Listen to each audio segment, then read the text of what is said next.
আর এদের কঠিন বিচার করতে চান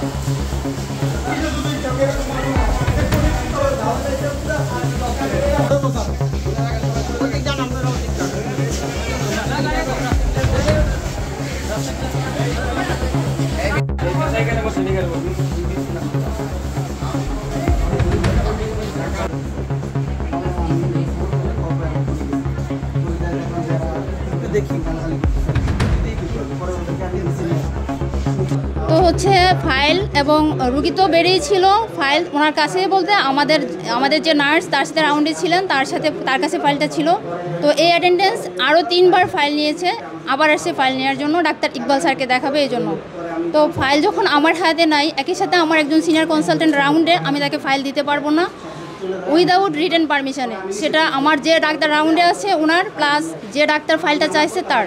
আমাদের হসপিটালের সিস্টেম বা অ্যাডমিনিস্ট্রেশনের রুলস অনুযায়ী একটা টোকেন লিখবে, টোকেনে আমি রুগী ডিটেল লিখে রেখে আমি ফাইলটা তাকে দেবো, যাতে পরবর্তী ট্রিটমেন্টের সুবিধাতে আমি ফাইলটা খুঁজে পাই যে কে নিচে কোথায় গেছে।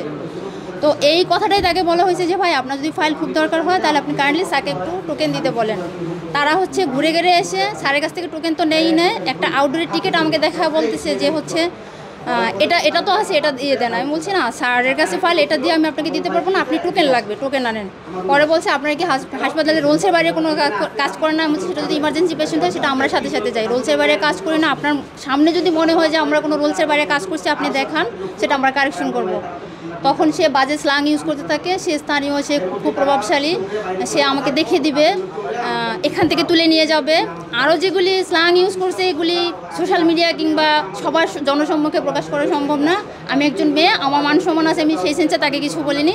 আমি স্টেশন থেকে বের হয়ে চলে আসি, প্রত্যক্ষদর্শী ছিল যে আমার কলিগ।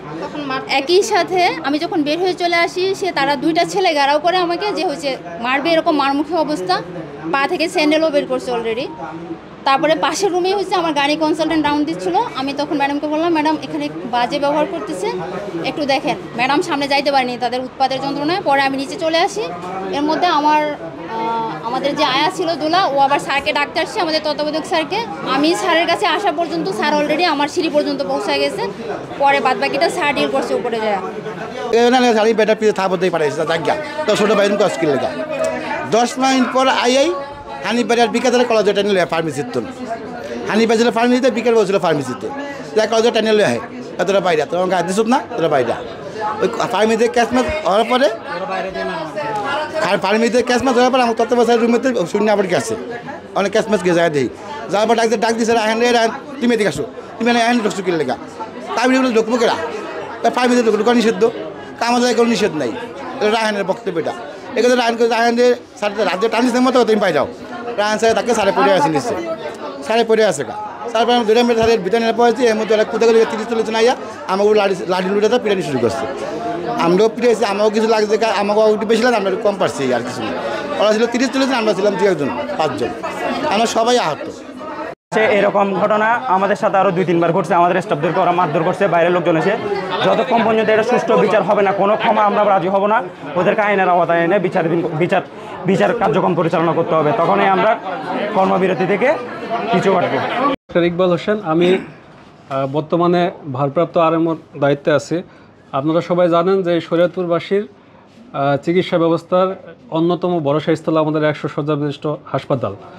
আমরা এখানে প্রতিনিয়ত আমাদের চিকিৎসক সহ সকল পর্যায়ের স্টাফের স্বল্পতা সত্ত্বেও আমরা এই শরীয়তপুরবাসীকে চিকিৎসা দেওয়ার চেষ্টা করতেছি। আপনাদের জ্ঞাতার্থে জানাচ্ছি যে আজকেও আমাদের 100 বেডের হাসপাতাল, কিন্তু আজকে সকাল পর্যন্ত আমাদের ভর্তি 324 জন। তার মানে আমরা আমাদের যে ক্যাপাসিটি তার থেকে কয়েক গুণ বেশি সার্ভিস দিয়ে যাচ্ছি।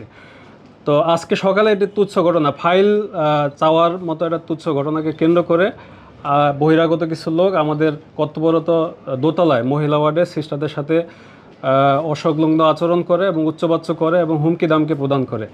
তা শুনে আমাদের তত্ত্বাবধায়ক স্যার এবং স্টাফরা এগিয়ে গেলে তাদের সাথে দুর্ব্যবহার করে এবং পরবর্তীতে তারা ক্ষমা চেয়ে বের হয়ে যাওয়ার পরে আরও বিপুল সংখ্যক লোকজন লাঠিসোঁটা নিয়ে এসে আমাদের চিকিৎসক তারপরে যারা স্টাফ আছে সবার উপরে হামলা করে এবং ফার্মেসি যেটা একটা মানে সিকিউর জায়গা, আমরাও ঢুকি না, সেখানে ঢুকে স্টাফদেরকে মারধর করে এবং টেনে হিঁচড়ে বের করার চেষ্টা করে এবং তাদের হামলায় আমাদের জরুরি বিভাগের স্টাফ খালেদ, সে গুরুতর খালেদ এবং দুলাল গুরুতর অসুস্থ, এবং এর মধ্যে খালেদ সাসপেক্টেড হেড ইনজুরি, কারণ তার প্রেশার বেড়ে গেছে এবং বারবার বমি হচ্ছে।